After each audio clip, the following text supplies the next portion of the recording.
Hello नमस्कार साथियों, फिर से हाजिर हूँ आपके साथ लेकर के हिस्ट्री की एनसीईआरटी। तो क्लास 11th की हिस्ट्री की एनसीईआरटी में आज हमारा लास्ट पार्ट है। इसमें आज हम कोरिया की कहानी देखने जा रहे हैं। कोरिया में किस तरह से आधुनिकीकरण होता है।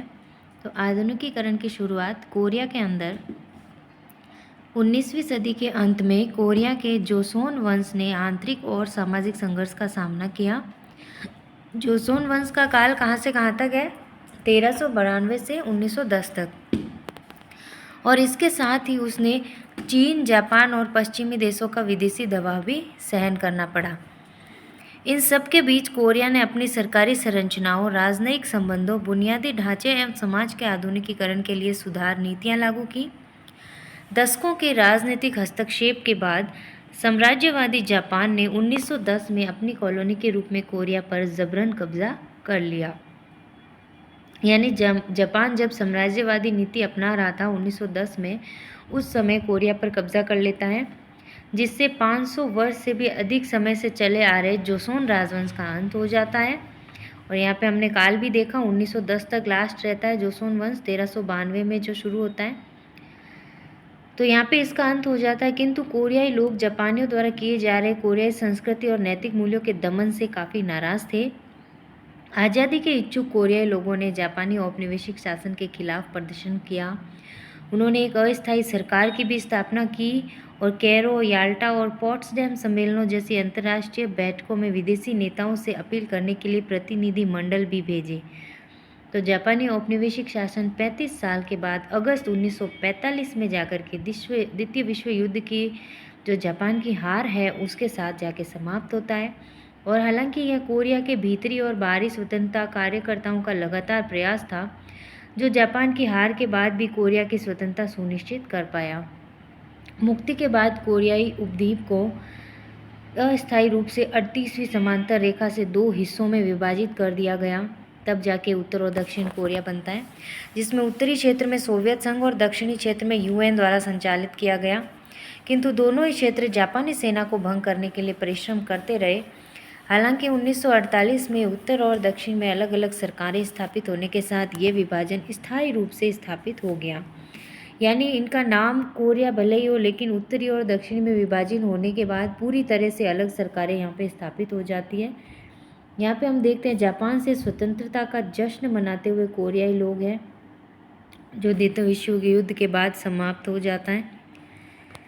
युद्धोत्तर राष्ट्र, यानी युद्ध के बाद में क्या कुछ राष्ट्र यहाँ पे बनता है। जून 1950 में, 1945 में कोरिया स्वतंत्र हो जाता है, लेकिन 1950 में क्या होता है, कोरिया युद्ध शुरू हो जाता है। दक्षिण कोरिया में जो अमेरिकी अगुवाई वाली संयुक्त राष्ट्र सेना है और उत्तरी कोरिया में कम्युनिस्ट चीन की सेना के समर्थन से शीत युद्ध काल का एक छद्म युद्ध शुरू हो जाता है, जो कि हम विश्व में शीत युद्ध भी पढ़ते हैं उसके अंदर। तो जुलाई 1953 में 3 साल बाद ये युद्ध विराम समझौते से संपन्न होता है और कोरिया हमेशा के लिए विभाजित हो जाता है। कोरिया युद्ध से न केवल बड़े पैमाने पर जीवन और संपत्ति का नुकसान हुआ, बल्कि मुक्त बाजार, आर्थिक विकास और लोकतंत्रीकरण भी धीमी गति से हुआ। युद्ध के दौरान जारी की गई मुद्रा और राष्ट्रीय खर्च के कारण मुद्रास्फीति से कीमतें अचानक बढ़ गई। इसके अलावा औपनिवेशिक काल के दौरान निर्मित औद्योगिक सुविधाओं को भी पूरी तरह से नष्ट कर दिया गया। नतीजा ये निकला कि दक्षिण कोरिया को अमेरिका की आर्थिक सहायता लेने के लिए मजबूर होना पड़ा। यद्यपि दक्षिण कोरिया के पहले राष्ट्रपति सिंगमैन री 1948 में कोरिया युद्ध के बाद लोकतांत्रिक प्रक्रियाओं के माध्यम से चुने गए। तो दक्षिणी कोरिया के प्रथम राष्ट्रपति सिंगमैन री हैं, जो 1948 में चुने जाते हैं। ये याद रखना है हमें। लेकिन उन्हें अवैध संवैधानिक संशोधन के माध्यम से 2 बार अपना प्रशासन काल बढ़ाया। उन्होंने अवैधता की, इसलिए अप्रैल 1960 में नागरिकों ने इस तरह की धांधली से होने वाले चुनावों के खिलाफ विरोध किया और री को इस्तीफा देने के लिए मजबूर होना पड़ा, जिसको कोरिया में अप्रैल क्रांति के नाम से जाना जाता है। कई बार पूछ लिया जाता है कि अप्रैल क्रांति क्या है। तो जब दक्षिण कोरिया का पहला राष्ट्रपति सिंगमैन री अवैध तरीके से अपना प्रशासन काल बढ़ा रहा था, तो जनता द्वारा जो क्रांति की जाती है 1960 में, जो अप्रैल 1960 में होती है, उसी को हम अप्रैल क्रांति कहते हैं। एक प्रोत्साहन के रूप में शुरू हुई इस क्रांति से री के प्रशासन काल के दौरान लोगों की दबी हुई भावनाएं प्रदर्शनों और मांगों के रूप में उठने लगी। हालांकि री प्रशासन के इस्तीफे के बाद स्थापित हुई लोकतांत्रिक पार्टी की सत्ता आंतरिक विभाजन और संघर्ष के चलते नागरिकों की मांगों का उचित उत्तर नहीं दे पाई, बल्कि सुधारवादी राजनीतिक शक्तियां उभरी और छात्र आंदोलनों ने एकीकरण आंदोलनों का रूप ले लिया। सेना के अधिकारियों द्वारा इसको समर्थन नहीं मिला। मई 1961 में जनरल पार्क चुंग ही और अन्य सैन्य अधिकारियों के सैन्य तख्तापलट द्वारा लोकतांत्रिक पार्टी की सरकार को उखाड़ फेंका गया। यानी मई 1961 में जाकर के जो पार्क चुंग ही है और जो अन्य सैन्य अधिकारी हैं, उन्होंने तख्तापलट कर दिया और जो ये पार्टी की सरकार है इसको उखाड़ फेंका। अब देखते हैं हम कोरिया में तीव्र औद्योगिकीकरण और मजबूत नेतृत्व। अब क्या होता है, जब पार्क चुंग ही एक सैन्य नेता के रूप में सामने आते हैं तो अक्टूबर 1963 में ये ही जो हैं राष्ट्रपति बन जाते हैं दक्षिणी कोरिया के। अभी हम उत्तरी नहीं दक्षिणी कोरिया के बारे में पढ़ रहे हैं। तो अक्टूबर 1963 में जो दूसरे राष्ट्रपति बनते हैं वो बनते हैं पार्क चुंग। पार्क प्रशासन ने देश में आर्थिक विकास के लिए एक राज्य आधारित निर्यात उन्मुख नीति अपनाई। सरकार की 5 वर्षीय आर्थिक योजनाओं ने बड़े कॉरपोरेट फर्मों का समर्थन किया, रोजगार के विस्तार पर भारी जोर दिया और कोरिया की प्रतिस्पर्धात्मकता को बढ़ा दिया। 1960 के दशक से कोरिया का अभूतपूर्व आर्थिक विकास शुरू हो गया, जब राज्य नीति आयात प्रतिस्थापन औद्योगिकी यानी ISI से निर्यात पर केंद्रित हो गई। निर्यात उन्मुख नीति के तहत सरकार ने श्रम घनिष्ठ हल्के औद्योगिक उत्पादों जैसे वस्त्रों पर ध्यान केंद्रित किया और जिसमें कोरिया का तुलनात्मक लाभ था। 1960 और 70 के दशक के दौरान पुनः लघु उद्योगों से उच्च मूल्य वर्धित भारी और रासायनिक उद्योगों पर ध्यान केंद्रित किया गया। इस्पात, अलोह धातु, मशीनरी, जहाज निर्माण, इलेक्ट्रॉनिक्स और रासायनिक उत्पादन को आर्थिक विकास की दौड़ में सबसे महत्वपूर्ण उद्योगों के रूप में चुना गया। 1970 में ग्रामीण जनसंख्या को प्रोत्साहन कृषि के क्षेत्र के आधुनिकीकरण के लिए नया गांव सैमोल आंदोलन की शुरुआत हुई। इस अभियान का उद्देश्य लोगों को निष्क्रिय और निराशावान जीवन से सक्रिय और आशावान बनाना था। तो 1970 का जो आंदोलन है नया गांव या फिर सैमोल आंदोलन, उसका उद्देश्य ये भी हमें याद रखना है, ये जनसंख्या को प्रोत्साहन और कृषि क्षेत्र के आधुनिकीकरण के लिए था। इस अभियान द्वारा ग्रामीण लोगों को अपने गांवों के विकास और समुदाय की जीवन शैली को सुधारने के लिए सशक्त किया गया। आगे जाकर इस अभियान का औद्योगिक संयंत्रों और शहरी क्षेत्रों के आसपास के इलाकों के विकास के लिए विस्तार किया गया। आज कोरिया अन्य विकासशील देशों के साथ जो अपने विकास प्रयासों में सैमोल आंदोलन के सिद्धांतों को अपनाना चाहते हैं, इस आंदोलन से प्राप्त ज्ञान और अनुभव बांट रहा है। यानी जो देश कोरिया की इस सैमोल विकास नीति को अपनाना चाहता है, कोरिया इस ज्ञान को पूरे विश्व में बांट रहा है, अपने अनुभव को बांट रहा है। इतना विकास ये कर चुका है अपनी नीतियों के कारण। तो मजबूत नेताओं, प्रशिक्षित अफसरों, आक्रामक उद्योगपतियों और सक्षम श्रम बल के संयोजन से ही कोरिया आज सारे विश्व को अपनी आर्थिक वृद्धि से चौंका रहा है। महत्वाकांक्षी उद्यमी सरकारी प्रोत्साहनों ने निर्यात को बढ़ाने और नए उद्योगों के विकास में सक्षम रहे हैं। आज हम देखें तो भारत भी यही नीति अपना रहा है, कहीं ना कहीं पूरी तरह से जो अपना ध्यान है वो उद्योगों पे और पूरी तरह से आर्थिक मजबूती पे जो है वो केंद्रित कर रहा है और यही भारत को आगे लेके जाएगा।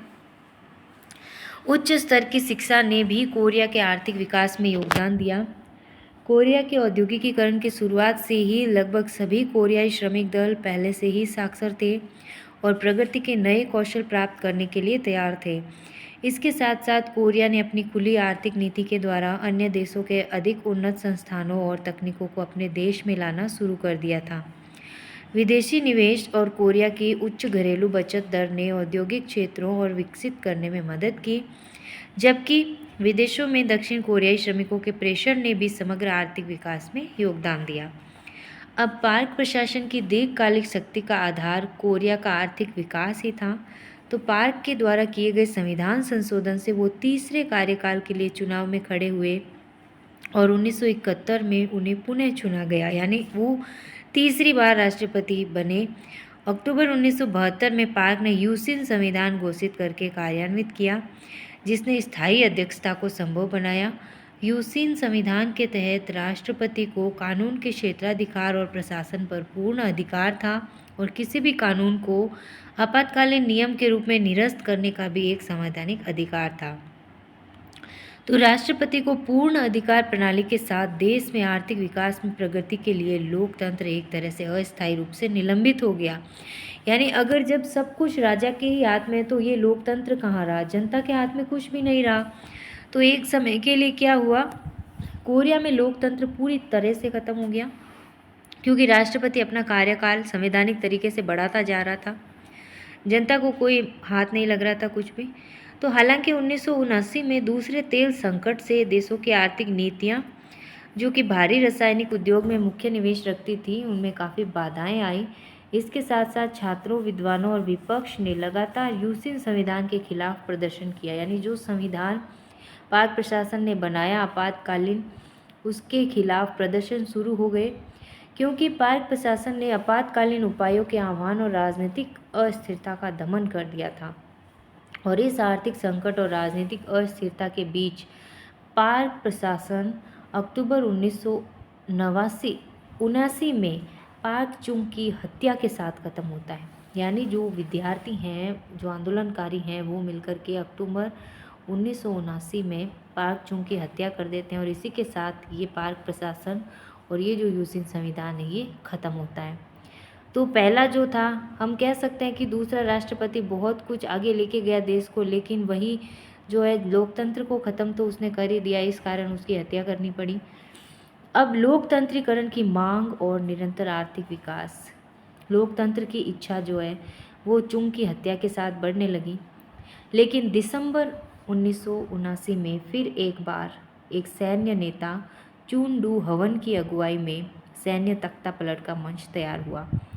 यानी दूसरा नेता मरा तो फिर से एक तीसरा नेता उठ खड़ा हुआ दिसंबर में, वो था चुन डू हवन। मई 1980 में चुन के सैन्य गुट के विरुद्ध लोकतंत्र की मांग करने वाले छात्रों और नागरिकों द्वारा राष्ट्र के प्रमुख शहरों में विभिन्न विरोध प्रदर्शन हुए, क्योंकि अब जनता धाप चुकी थी इन दो से, तो वो तीसरा नहीं चाहती थी इस तरह का। तो विरोध प्रदर्शन शुरू हो गए। सैन्य दल ने पूरे देश में मार्शल कानून को लागू करके लोकतंत्र आंदोलन को दबाया, किंतु ग्वांगजू शहर में विशेष रूप से छात्र और नागरिक लगातार मार्शल कानून को समाप्त करने की मांग कर रहे थे। हालांकि चुन के सैन्य दल ने लोकतंत्रीकरण के विरोध प्रदर्शन कर रहे लोगों की आवाज़ को दबा दिया, लेकिन उसी वर्ष के अंत में चुन यूसिन संविधान के तहत एक अप्रत्यक्ष चुनाव के माध्यम से राष्ट्रपति बन गया। उसके बाद क्या होता है देखिए, चुन प्रशासन ने अपनी सरकार को स्थिर बनाने के लिए लोकतांत्रिक प्रभाव का मजबूती से दमन किया। हालांकि चुन प्रशासन ने अंतर्राष्ट्रीय आर्थिक दृष्टिकोण से कोरिया के आर्थिक विकास को 1980 के 1.7% से बढ़ाकर 1983 तक 13.2% कर दिया और मुद्रास्फीति को भी काफ़ी कम कर दिया। आर्थिक विकास ने शहरीकरण, शिक्षा के स्तर में सुधार और मीडिया की प्रगति को जन्म दिया।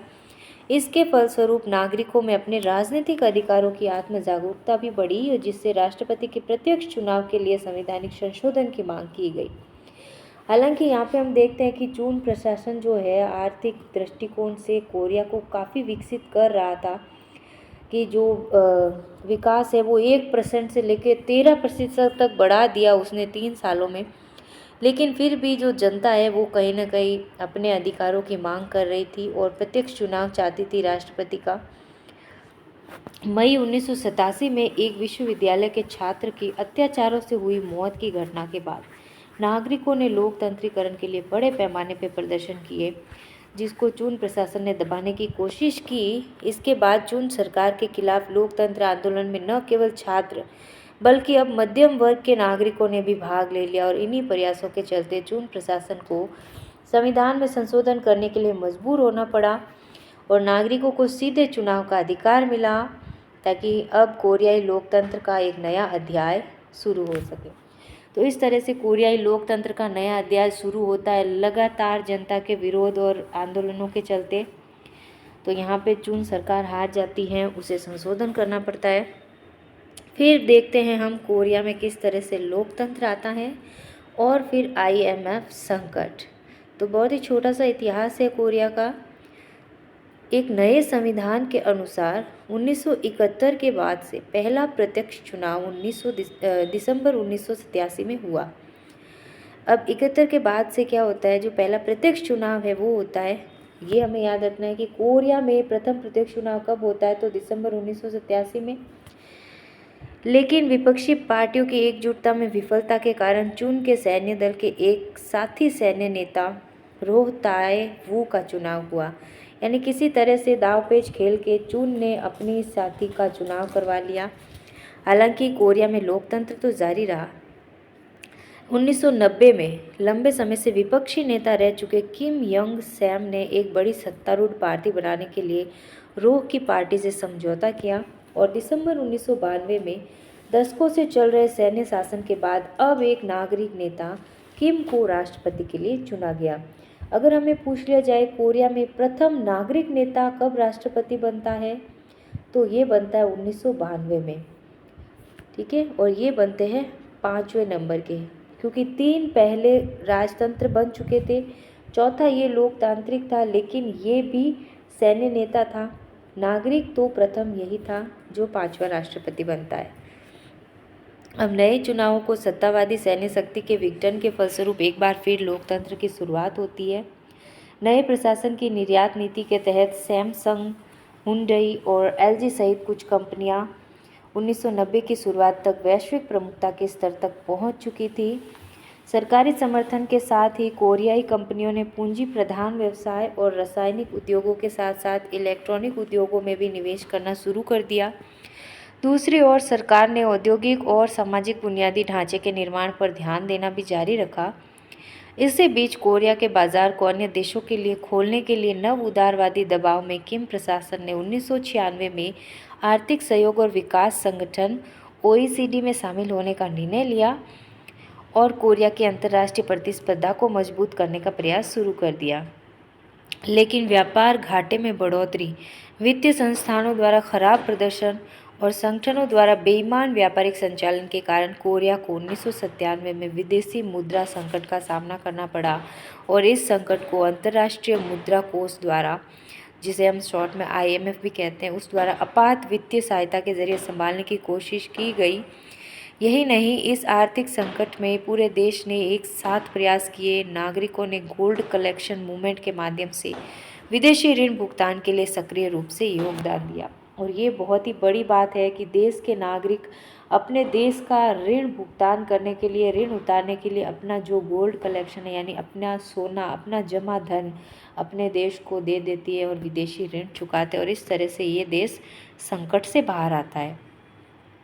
यहाँ पे हम देखते हैं जून 1987 का लोकतंत्र आंदोलन के दौरान जो विद्यार्थी है या फिर नागरिक है, ये लोग प्रदर्शन कर रहे हैं।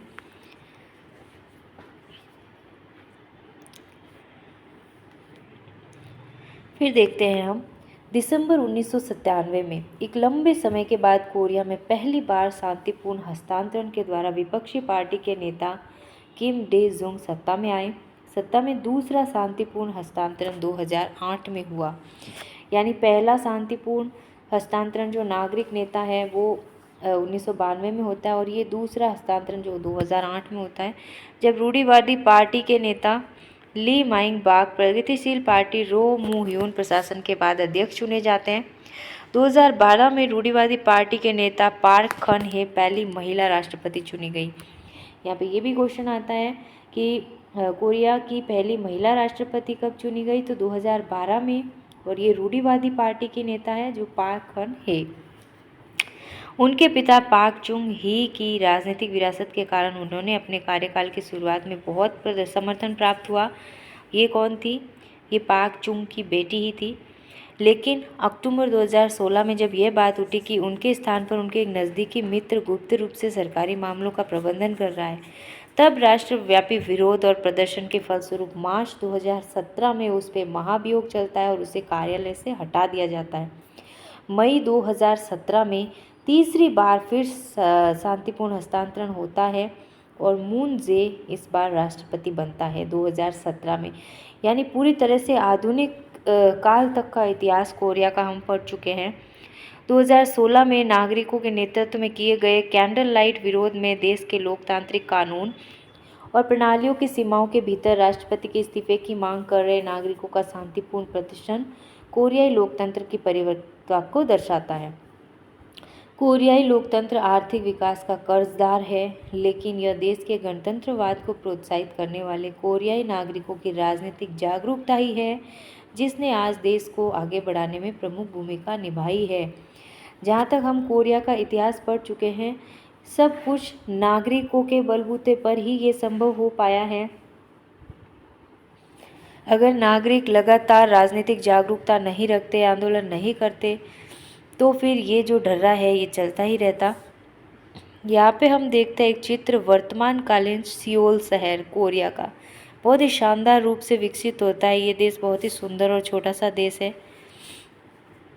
तो इस तरह से कोरिया का इतिहास हम पढ़ते हैं। अब हम देखते हैं आधुनिकता के दो मार्ग। औद्योगिक समाजों ने एक दूसरे के जैसे बनने की बजाय आधुनिकता के अपने अपने मार्ग अपनाए।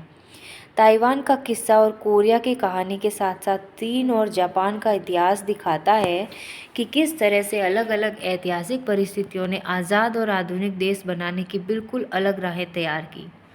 जापान अपनी आज़ादी बनाए रखने में सफल रहा और पारंपरिक हुनर और प्रथाओं को नए तरीके से इस्तेमाल कर पाया।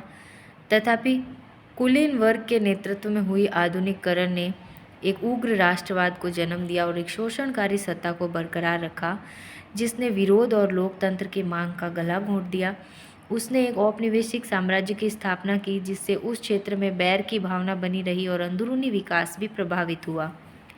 जापान का आधुनिकीकरण एक ऐसे वातावरण में हुआ जहां पश्चिमी साम्राज्यवादी ताकतों का प्रभुत्व था। हालांकि जापान ने उनकी नकल की पर साथ ही अपने हल ढूंढने की कोशिश भी की।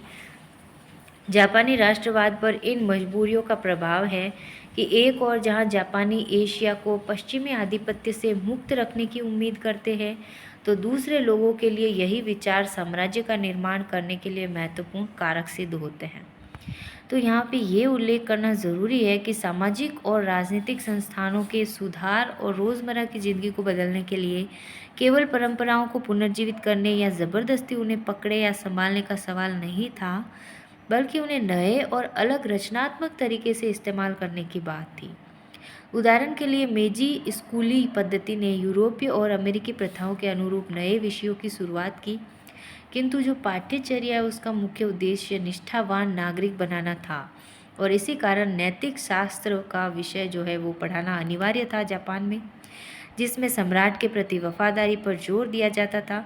इसी तरह परिवार में और रोज़मर्रा की ज़िंदगी में आए बदलाव विदेशी और देसी विचारों को मिलाकर कुछ नया बनाने की कोशिश को दर्शाते हैं। अब चीन का आधुनिकीकरण का जो सफ़र है वो जापान से बहुत कुछ अलग था। पश्चिमी और जापानी दोनों ही किस्म के विदेशी साम्राज्यवाद ने सारे नियंत्रण को कमज़ोर बनाया और राजनीतिक और सामाजिक व्यवस्था तोड़ने के लिए माहौल बना दिया। इसके चलते ज़्यादातर लोगों को बहुत से दुख दर्द सहने पड़े। युद्ध, सामंतवाद, लूटमार और गृह युद्धों ने बहुत से लोगों की जान ले ली।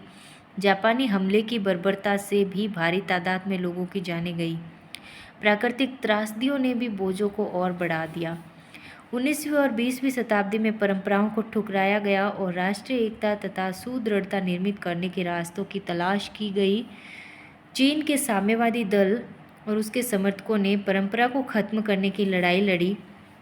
उन्हें लगा कि परंपरा जन समुदाय को गरीबी में जकड़े हुए हैं, महिलाओं को अधीन बनाती है और देश को अविकसित रखती है। तो साम्यवादी दल ने लोगों को अधिकार और सत्ता देने की बात की, परंतु वास्तव में उसने बहुत ही केंद्रीकृत राज्य की स्थापना की। साम्यवादी कार्यक्रम की सफलता ने उम्मीद का वादा किया, लेकिन दमनकारी राजनीतिक व्यवस्था ने मुक्ति और समानता के आदर्शों को ऐसी नारेबाजी में बदल दिया जो लोगों को चालाकी से प्रभावित कर अपने काबू में लाने का काम आती थी। तथापि इससे शताब्दियों पुरानी असमानताएं हट गई, शिक्षा का विस्तार हुआ और जनता के बीच एक जागरूकता पैदा हुई। पार्टी ने अब बाजार संबंधी सुधार किए, चीन को आर्थिक दृष्टि से ताकतवर बनाने में कामयाब हुई, जबकि राजनीतिक व्यवस्था अब भी कड़े नियंत्रण में है। अब समाज बढ़ती असमानताओं का सामना कर रहा है और सदियों से दबी परंपराएं पुनर्जीवित होने लगी है। ये नई स्थिति एक बार फिर यह सवाल खड़ा करती है कि चीन किस तरह अपनी धरोहर को बरकरार रखते हुए भी अपना विकास कर सकता है। तो इस छोटे से पैराग्राफ में हम चीन और जापान के आधुनिक इतिहास का पूरी तरह से रिवीजन कर लेते हैं। पूरी तरह से हमारे सामने आ जाता है कि किस तरह से संघर्ष के बाद ये देश अपना विकास कर पाए। तो इस चैप्टर को बार बार रिवाइज़ कीजिएगा, तब जाके आपको थोड़ा समझ में भी आएगा और याद भी रहेगा। तो बहुत ही शानदार चैप्टर था देश के आधुनिकीकरण के बारे में, जो दूसरे देश भी इसको पढ़ के सीख सकते हैं। तो इसी के साथ हमारे 11th की हिस्ट्री की बुक कंप्लीट होती है साथियों। बार बार रिवीजन कीजिएगा। तो मिलते हैं एक नई बुक के साथ नए वीडियो में। आज के लिए बस इतना ही साथियों। बहुत बहुत धन्यवाद आपका। नमस्कार।